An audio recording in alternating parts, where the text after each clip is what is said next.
Okay, so this is where we left in the last class. Retracement compensation के बाद हमें retirement benefits का आखिरी benefit which is a provident fund start करना है. PF का क्वेश्चन आपको मोस्टली हर क्वेश्चन में आ जाता है. पीएफ का ट्रीटमेंट आपको मोस्टली हर क्वेश्चन में आ जाता है. प्रोविडेंट फंड के ट्रीटमेंट का क्वेश्चन दो टाइप का आ सकता है. या तो उस क्वेश्चन में जो असेसी है वो रिटायर कर रहा है और उसको ग्रेचुइटी पेंशन के साथ साथ पीएफ भी मिल रहा है, या दूसरा क्वेश्चन ऐसा भी आता है जो कि ड्यूरिंग द जॉब हो असेसी, अभी वो रिटायर नहीं हुआ है and he is still servicing in the company, and ऐसे केस में उसको पीएफ का क्या ट्रीटमेंट होगा. सो सबसे पहले प्रोविडेंट फंड होता कितने टाइप का है? ब्रॉडली 3 टाइप का होता है, which is statutory provident fund SPF, recognized provident fund RPF and unrecognized provident fund which is URPF. Short form में हम लोग ज्यादातर इस्तेमाल करते हैं. सो स्टैट्यूटरी प्रोविडेंट फंड क्या होता है? As you can see on the screen, statutory का मतलब ही होता है कोई स्टैट्यूट या कोई act. So statutory provident fund जो है ये किसी एक्ट के तहत क्रिएट किया गया हो. सो ये कौन सी एक्ट है? प्रोविडेंट फंड एक्ट 1925 है. सो इस एक्ट के तहत अगर प्रोविडेंट फंड स्कीम स्टार्ट किया गया हो और एम्प्लॉइज जो हैं उसके अंडर कवर्ड हो तो दैट्स कॉल्ड एज एसपीएफ. सो ये गवर्नमेंट, सेमी गवर्नमेंट या जो लोकल बॉडीज होती हैं जैसे यूनिवर्सिटीज हो गई, रेलवेज हो गई, यहाँ पर ये एसपीएफ यूजुअली चल रहा होता है. Next is what? Recognise provident fund RPF. RPF क्या होता है?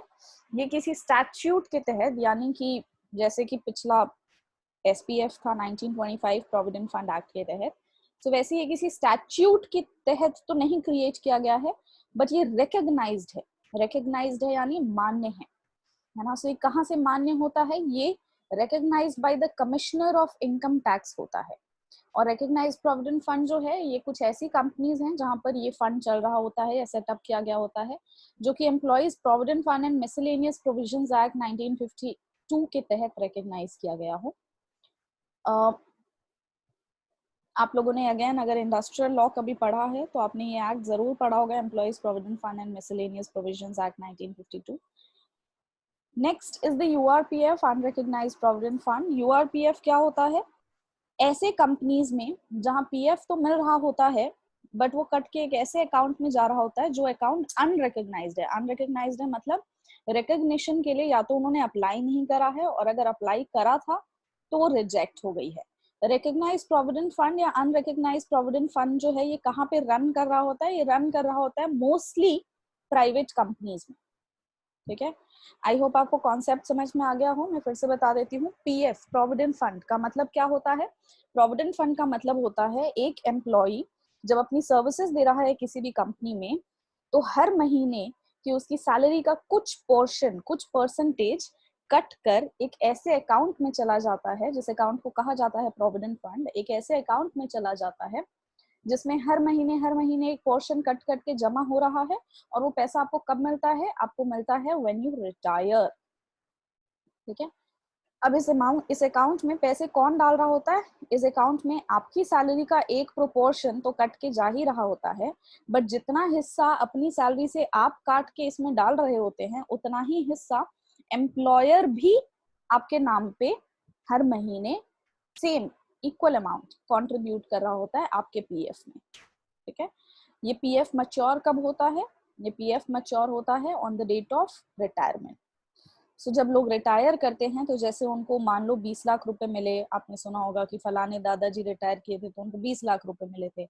वो जो 20 लाख रुपए मिले शायद उसमें 5 लाख ग्रेचुइटी का हो, 8-10 लाख पेंशन का हो, वैसे ही कुछ अमाउंट लीव सैलरी का हो 2-3 लाख, और बाकी कुछ अमाउंट पीएफ का हो. इनफैक्ट जब लोग रिटायर करते हैं तो जो मैक्सिमम अमाउंट उनको मिलता है ना, वो होता है एक्यूमुलेटेड प्रोविडेंट फंड का. क्योंकि प्रोविडेंट फंड में हम पैसा हर महीने कटवाएंगे कि नहीं कटवाएंगे ये चॉइस नहीं होती है एम्प्लॉइज के पास. आपका पैसा कटता ही कटता है, हर महीने कट के उसमें जमा हो रहा होता है. जितना आपका कट रहा है उतना ही एम्प्लॉयर भी जमा कर रहा है. ठीक है, प्लस इसके ऊपर क्योंकि एक अकाउंट में जमा होता है, इसके ऊपर हर महीने आपको इंटरेस्ट भी मिलता है, तो आपके पैसे पर भी और एम्प्लॉयर ने जो पैसे दिए हैं उसके ऊपर भी. सो ओवरऑल अगर आपने 20-30 साल नौकरी की है तो हर महीने के हिसाब से ये काफी ह्यूज अमाउंट हो जाता है, ठीक है। एक और पीएफ बहुत पॉपुलर है which is public provident fund. Public provident fund हम यहाँ पे नहीं पढ़ रहे हैं क्योंकि पब्लिक प्रोविडेंट फंड एक ऐसा पीएफ अकाउंट होता है जो कि सिर्फ नौकरी करने वाले नहीं, कोई भी खुलवा सकते हैं। और ये खुलवाना आपकी चॉइस है। जैसे बाकी तीनों पीएफ जो है इस पर आपका चॉइस नहीं है, हम एसपीएफ में पैसा डालेंगे कि नहीं, आरपीएफ में डालेंगे कि नहीं, यूआरपीएफ में डालेंगे कि नहीं, इस पे आपकी चॉइस नहीं है। लेकिन हम पब्लिक प्रोविडेंट फंड में पैसा डालेंगे कि नहीं, इस पे आपकी बिल्कुल चॉइस है। आप चाहे तो डाले, नहीं चाहे तो नहीं डाले। इसमें सिर्फ आप ही पैसा डालते हैं या आप ही के एंड पे पैसा डलता है, आपके शुभ चिंतक डाल सकते हैं, आपकी कंपनी इसमें पैसा नहीं देती।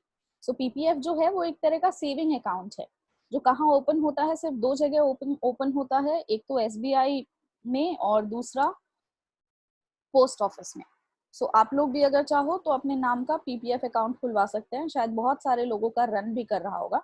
सो पब्लिक प्रोविडेंट फंड जो है उसको हम रिटायरमेंट बेनिफिट्स में इसलिए नहीं पढ़ते हैं क्योंकि उसमें पैसा डलना या उसमें पैसा कटना या उसमें एम्प्लॉयर का कंट्रीब्यूशन, ये सारी चीजें जो हैं ये इररेलेवेंट है, ये कंपलसरी नहीं है, ठीक है।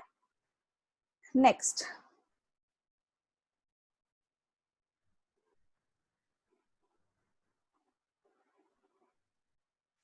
अब क्योंकि आप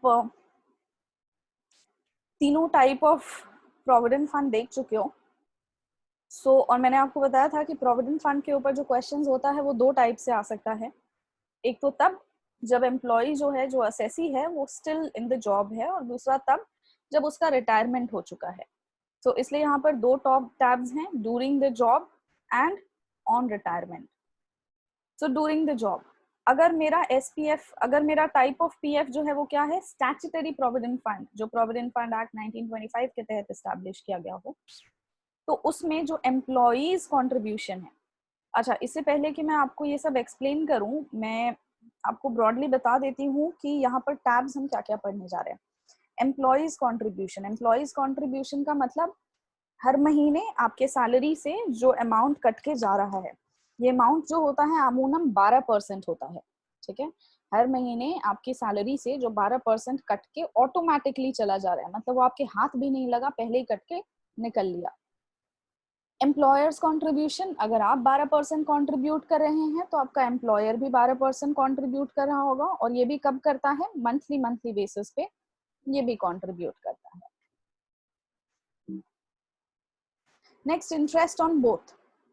इंटरेस्ट जो होता है हर महीने जैसे आप पैसे डाल रहे हैं वैसे ही इंटरेस्ट भी हर महीने का क्रेडिट हो रहा होता है, मंथली या फिर मंथली बेसिस पर हो तो वो ऑफ कोर्स एनुअली रहा होता है।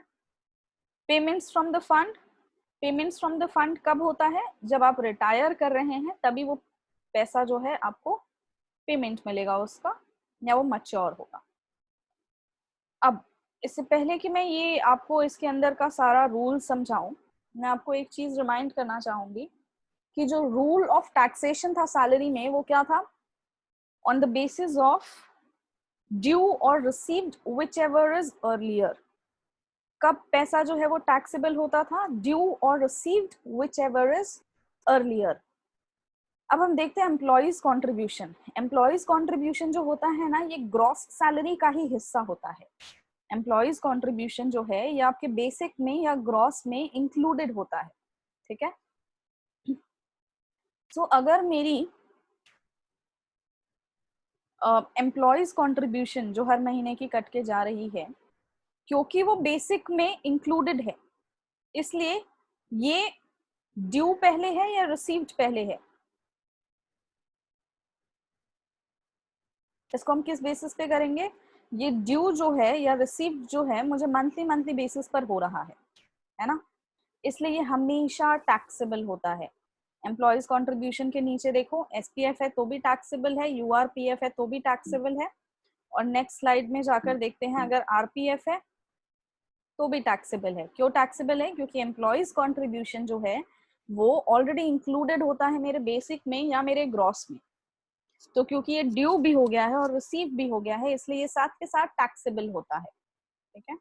एम्प्लॉयर्स कॉन्ट्रीब्यूशन, एम्प्लॉयर्स कॉन्ट्रीब्यूशन, क्या एम्प्लॉयर्स कॉन्ट्रीब्यूशन मेरा ड्यू है, नहीं। क्यों ड्यू नहीं है, ये ड्यू तब होता है जब आप रिटायर करते हैं। क्या आप उससे पहले एम्प्लॉयर को कह सकते हैं देखो हर महीने तुम भी डाल रहे थे ना मेरे अकाउंट में पैसा, वो मेरे को दे दो? नहीं, हम नहीं कह सकते। इसलिए एम्प्लॉयर का जो कॉन्ट्रीब्यूशन है ये ड्यू कब होता है? On the date when you are retiring. आपको रिसीव कब होता है? रिसीव या तो तभी हो जाए जब आप रिटायर किए, या कई लोगों के रिटायर करने के बाद उनका पैसा मिलने में 1 साल, 1.5 साल, 2 साल, 6 महीने, 8 महीने समय लग जाता है ना, तो रिसीव उस दिन हुआ होगा। सो एम्प्लॉयर का कॉन्ट्रीब्यूशन, क्योंकि ड्यूरिंग द जॉब ना ड्यू है ना रिसीवेबल है, इसलिए ये कभी भी टैक्सेबल नहीं होता है। देखो नॉट टैक्सेबल, नॉट टैक्सेबल है। वैसे इंटरेस्ट ऑन बोथ, अब चाहे एम्प्लॉय कंट्रीब्यूशन हो या एम्प्लॉयर्स कंट्रीब्यूशन हो, इसका जो इंटरेस्ट है ये तो मेरे को तभी मिलेगा जब मैं रिटायर कर रहा हूँ, इसलिए ये इंटरेस्ट जो है ये भी हमेशा नॉट टैक्सेबल होता है। आमतौर पे माना जाता है कि जो maximum rate of interest PF के पैसे के ऊपर दिया जाता है, मिलता है, वो होता है 9 से 9.5%। ठीक है, बस पेमेंट्स फ्रॉम द फंड देखते हैं। अब आपको ये कॉन्सेप्ट समझ में आ गया, employees contribution, employers contribution, interest क्या होता है और पेमेंट कब मिलता है? Only on retirement. तो अब हम इसको वन बाय वन डिटेल में करते हैं। तो सबसे पहले देखते हैं statutory provident fund. Statutory provident fund का एम्प्लॉई के कंट्रीब्यूशन का जो हिस्सा है वो हमेशा टैक्सेबल होगा, क्योंकि ये ड्यू भी हो चुका है और रिसीव भी हो चुका है। ये हमारे बेसिक सैलरी का पार्ट होता है और ये ग्रॉस में इंक्लूडेड होता है। एम्प्लॉयर्स कंट्रीब्यूशन, क्योंकि ना ये ड्यू हुआ है ना ये रिसीव हुआ है, ये ड्यू और रिसीव कब होगा? ओनली आफ्टर रिटायरमेंट, इसलिए ये नॉट टैक्सेबल होता है। इंटरेस्ट, क्योंकि ये भी ड्यू और रिसीव कब होगा? ओनली आफ्टर, ये भी ड्यू और रिसीव कब होगा? ओनली आफ्टर रिटायरमेंट, इसलिए ये भी नॉट टैक्सेबल होता है। पेमेंट्स फ्रॉम द फंड, यानी रिटायरमेंट के टाइम पे आपको मान लीजिए आपके पीएफ में जमा पैसा 24-25 लाख रुपए हो गए हैं, इंटरेस्ट मिलाकर, आपका और एम्प्लॉयर का कंट्रीब्यूशन मिलाकर, तो जो 25 लाख रुपए आपको रिटायरमेंट के टाइम पे मिलेंगे, वो पैसा एसपीएफ के लिए फुल्ली एग्जेम्प्ट है। क्यों? वो ग्राउंड रूल जो मैं आपको पिछले 2 क्लासेस से बताते चल रही हूँ, एसपीएफ किसके लिए होता है? गवर्नमेंट एम्प्लॉयज के लिए होता है। तो रिटायरमेंट के टाइम पे किसी भी गवर्नमेंट एम्प्लॉय को अगर लंप सम में एक साथ कोई भी पैसा मिलता है तो वो हमेशा फुल्ली एग्जेम्प्ट होता है। इसलिए वो 25 लाख रुपए जो आपको रिटायरमेंट के टाइम पे मिलेंगे, क्योंकि आप एसपीएफ यानी गवर्नमेंट एम्प्लॉय हैं, क्योंकि आप एसपीएफ यानी कि गवर्नमेंट एम्प्लॉय हैं, इसलिए आपको वो जो पैसा है लमसम में मिल रहा है, रिटायरमेंट के टाइम पे मिल रहा है, इसलिए वो आपका फुल्ली एग्जेम्प्ट होगा। यूआरपीएफ, यूआरपीएफ या unrecognised provident fund, unrecognised provident fund कौन सा होता है? जो एक प्राइवेट कंपनी में चल रहा हो और उसको रिकॉग्निशन के लिए under the employees provident fund act 1952 and miscellaneous provisions act 1952 apply ना करा हो हमने, या अप्लाई करा हो और हम किसी ग्राउंड पे रिजेक्ट हो गए हो, से प्राइवेट कंपनीज के लिए होता है। क्या इसका भी एम्प्लॉयज कंट्रीब्यूशन टैक्सेबल होगा? Yes. On what rule? On the same rule that ये पैसा जो है ये बेसिक के साथ, बेसिक में जुड़ा होता है, ग्रॉस का पार्ट होता है, तो क्योंकि वो ड्यू भी है और रिसीव भी है इसलिए ये टैक्सेबल होगा। एम्प्लॉयर्स कंट्रीब्यूशन नहीं, क्योंकि एम्प्लॉयर्स कंट्रीब्यूशन ड्यू और रिसीव रिटायरमेंट के टाइम होगा, सेम रूल चल रहा है। Interest not taxable, same rule. अब रिटायरमेंट के टाइम इस पे क्या क्या टैक्सेबल होगा, क्या क्या नहीं टैक्सेबल होगा, ये देखिए ध्यान से। सबसे पहले देखते हैं एम्प्लॉयर का कंट्रीब्यूशन। क्या एम्प्लॉयर का कंट्रीब्यूशन हमने पहले टैक्स कर रखा था? नहीं, वो अब ड्यू और अब रिसीव हुआ है, तो इसलिए वो टैक्सेबल होगा। और किस हेड में टैक्सेबल होगा? सैलरी के ही हेड में टैक्सेबल होगा, क्योंकि आप यहाँ पर काम करते थे इसलिए आपको सैलरी मिलती थी और उसी वजह से आपको उसी एवज में आपको पीएफ का पैसा मिला है, तो ये सैलरी हेड के अंदर होगा। एम्प्लॉयर के कंट्रीब्यूशन पे जो इंटरेस्ट है, इंटरेस्ट देयर ऑन का मतलब एम्प्लॉयर के कंट्रीब्यूशन पे जो इंटरेस्ट है, क्या वो टैक्सेबल होगा? पहले टैक्सेबल हो चुका है क्या? नहीं, तो अब होगा। कैसे होगा? Taxable under the head salary ही होगा। एम्प्लॉइज का कंट्रीब्यूशन, क्योंकि एम्प्लॉय का कंट्रीब्यूशन पहले ही टैक्स हो चुका है, अब उसी अमाउंट पर मैं 2-3 बार टैक्स तो नहीं करूंगी, इसलिए यहाँ पर ये नॉट टैक्सेबल होगा। Why not taxable? Because it has been taxed earlier, when, हर महीने के बेसिस पर। इंटरेस्ट देयर ऑन, एम्प्लॉई के कंट्रीब्यूशन पे जो इंटरेस्ट है वो किस हेड के अंदर जाएगा? क्योंकि वो ग्रॉस का पार्ट होता है, बेसिक का पार्ट होता है, इसलिए वो तो आपको तभी मिल चुका होगा। जब तभी के तभी मिल गया तो उसके ऊपर जो आपने इंटरेस्ट अर्न किया है वो सैलरी का पार्ट नहीं, वो अदर सोर्सेस का पार्ट होता है। जैसे जो पैसा मेरे को सैलरी के फॉर्म में मान लो मिलता जा रहा है, उसको मैंने कुछ तो खर्च कर दिया और बचा हुआ मान लो मैंने बैंक अकाउंट में डाला है, तो बैंक अकाउंट से जो मेरे को इंटरेस्ट मिल रहा है वो इंटरेस्ट ऑन बैंक कहाँ जाता है? वो भी अदर सोर्सेस का पार्ट होता है, सैलरी का पार्ट तो नहीं होता। वैसे ही ये भी मेरा कमाया हुआ पैसा है ना, जो मुझे मिल भले ही लेट रहा है, मैंने मान लो किसी बैंक में डाल दिया था, तो इसके ऊपर जो इंटरेस्ट होगा वो कहाँ जाएगा? अदर सोर्सेज में टैक्सेबल होगा। अब हम लोग देखते हैं आरपीएफ। ये थोड़ा टेक्निकल है। मोस्ट ऑफ द क्वेश्चंस में अगर असेसी जो है वो अभी भी नौकरी कर रहा है तो आपको पीएफ का जो ट्रीटमेंट आता है वो आरपीएफ से रिलेटेड ही आता है, क्योंकि आरपीएफ का जो ट्रीटमेंट है वो थोड़ा टिपिकल होता है, थोड़ा टफ होता है। देखते हैं आरपीएफ। आरपीएफ में भी जो एम्प्लॉय का कंट्रीब्यूशन है, आरपीएफ पहले है किसके लिए? ये एक ऐसी प्राइवेट कंपनी है जिसने अपना प्रोविडेंट फंड रिकॉग्नाइज करा रखा है। कहाँ से? इनकम टैक्स से। कौन से एक्ट के तहत? Provident fund and miscellaneous employees act के तहत 1952। अब इसके अंदर जो एम्प्लॉय का कंट्रीब्यूशन है, क्योंकि वो ड्यू और रिसीव हम पहले भी कर चुके हैं, बेसिक और ग्रॉस का पार्ट होता है, इसलिए ये देन एंड देयर टैक्सेबल होता है। एम्प्लॉयर का कंट्रीब्यूशन, पिछले केसेस में एम्प्लॉयर्स का कंट्रीब्यूशन नॉट टैक्सेबल था, यहाँ पे भी नॉट टैक्सेबल है, यहाँ पे भी नॉट टैक्सेबल है। It is taxable in excess of, it is taxable in excess of 12% of salary. It is taxable in excess of 12% of salary, क्योंकि एक प्राइवेट कंपनी है ना, आमतौर पर पीएफ का कितना हिस्सा होता है? 12% ऑफ सैलरी होता है। मैं आपको पहले भी बता चुकी हूँ, या आपको पता भी होगा। सो आमतौर पे पीएफ में कितना कंट्रीब्यूशन जाता है? 12% आपकी तरफ से और 12% उनकी तरफ से, एम्प्लॉयर की तरफ से। लेकिन ये एक प्राइवेट कंपनी है, मान लो ये 12% नहीं, उससे ज्यादा देना चाहती है, 16% दे रही है, ये 16% पीएफ में कंट्रीब्यूशन काट भी रही है और अपनी तरफ से भी दे रही है। तो ऐसे केस में, क्योंकि जनरल रूल क्या है? 12%। आप 12% से ज्यादा दे रहे हो ना, तो जो 4% आप ज्यादा दे रहे हो वो अभी के अभी टैक्सेबल होगा। बाकी 12% कब टैक्सेबल होगा? जैसे पहले के रूल्स में चलता था, ड्यूरिंग रिटायरमेंट। लेकिन अगर आप 12% से ज्यादा दे रहे हैं तो वो अभी के अभी टैक्सेबल होगा। So employer's contribution is not taxable when it is up to 12%, and it is taxable only when it is in excess of 12% of salary। वो भी कितना? सिर्फ वो हिस्सा जो 12% से ज्यादा है। इंटरेस्ट ऑन बोथ, पिछले के केसेस में इंटरेस्ट ऑन बोथ को कैसे ट्रीट करते थे? नॉट टैक्सेबल, क्योंकि ड्यू और रिसीव कब होएगा? रिटायरमेंट के टाइम पर होगा। तो अभी भी वही रूल है, इट इज नॉट टैक्सेबल, लेकिन साथ में क्लॉज दिया हुआ है taxable in excess of 9.5% per annum.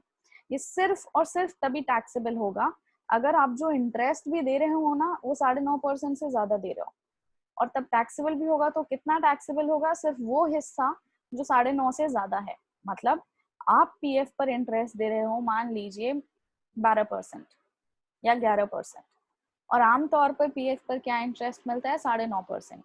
तो 9.5 से जो एक्सेस है यानी 1.5%, वो 1.5% का टैक्स आपको नौकरी के दौरान ही देना होगा, राइट। अब पेमेंट्स फ्रॉम द फंड देखते हैं, यानी रिटायरमेंट पर जब मेरे को पैसा मिलेगा तो कहते हैं कि कुछ भी टैक्सेबल नहीं होगा अगर एम्प्लॉय ने अपनी जॉब कम से कम 5 साल के बाद छोड़ी है, या फिर एम्प्लॉय ने जो जॉब छोड़ी है वो अपनी तबीयत की वजह से करी है, या फिर एम्प्लॉयर का जो बिजनेस है वो ठप हो गया या एम्प्लॉयर ने निकाला, कुछ ऐसा रीजन हो, या फिर the balance is transferred to RPF with new employer, आपने दूसरे जगह पे जॉब ज्वाइन किया, वहां पर भी आरपीएफ चलता था और आपका जो इस कंपनी के साथ पीएफ था वो उस कंपनी के साथ जुड़ गया, सो ऐसे केस में भी कुछ टैक्सेबल नहीं होगा. If none of the above condition is satisfied, then the amount not taxed previously shall become taxable. That is up to 12% of salary and up to 9.5% interest in the same manner as is done in URPF. मतलब अगर ये सारी conditions नहीं satisfied हैं, तो मेरा taxation treatment क्या होगा? Employees contribution taxable होगा क्या on retirement? नहीं, क्योंकि वो पहले ही tax से हो चुका है. एम्प्लॉय कंट्रीब्यूशन के ऊपर जो इंटरेस्ट है वो टैक्सेबल होगा क्या? हाँ होगा. किस हेड में होगा? अदर सोर्सेज में होगा. कितना टैक्सेबल होगा? 9.5% तक टैक्सेबल होगा, क्योंकि उससे ज्यादा जो था, मान लीजिए अगर 11% मिल रहा था तो 1.5% तो हम पहले ही टैक्सेबल कर चुके थे. वैसे ही एम्प्लॉयर का कॉन्ट्रीब्यूशन टैक्सेबल होगा? हाँ होगा. क्यों होगा? क्योंकि पहले नहीं हो चुका. अब मान लो 14% आपका कॉन्ट्रीब्यूशन हुआ करता था, तो कितना टैक्सेबल होगा? 12% तक ही टैक्सेबल होगा, क्योंकि बाकी 2% तो हम during the job he tax कर चुके हैं. इंटरेस्ट ऑन एम्प्लॉयर्स कॉन्ट्रीब्यूशन कितना होगा taxable? Again under the head salary होगा, और कितना होगा? मान लीजिए अगर 11% है तो 9.5% पे टैक्स अभी लगेगा, क्योंकि बाकी 1.5 पे हम ड्यूरिंग द जॉब ही लगा चुके थे.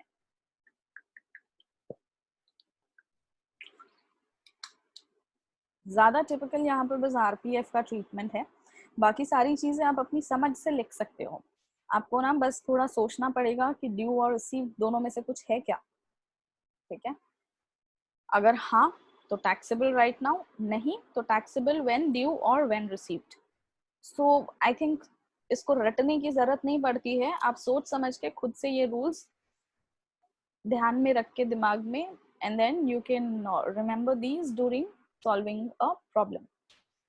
अब जैसे ये भी आपको पता है कि 12% और 9.5% जो है ये जनरल रेट्स हैं, तो अगर इससे ज्यादा है तो बस ज्यादा वाला अभी टैक्सेबल होगा, और जनरल वाला कब टैक्सेबल होगा? ड्यूरिंग रिटायरमेंट टैक्सेबल होगा. ओके अब यहाँ पर हमने देख तो लिया taxable in excess of 12% of salary, taxable in excess of 9.5% of salary, but what is meant by salary? PF में भी सैलरी का मीनिंग क्या होता है? जो पॉपुलर मीनिंग हम लीव सैलरी के लिए या ग्रेचुइटी के लिए लेते आ रहे थे कि basic plus DA includable for retirement benefits and commission based on turnover. Includable for retirement benefits को और भी नामों से जाना जाता है, which is under the terms of employment and forming part of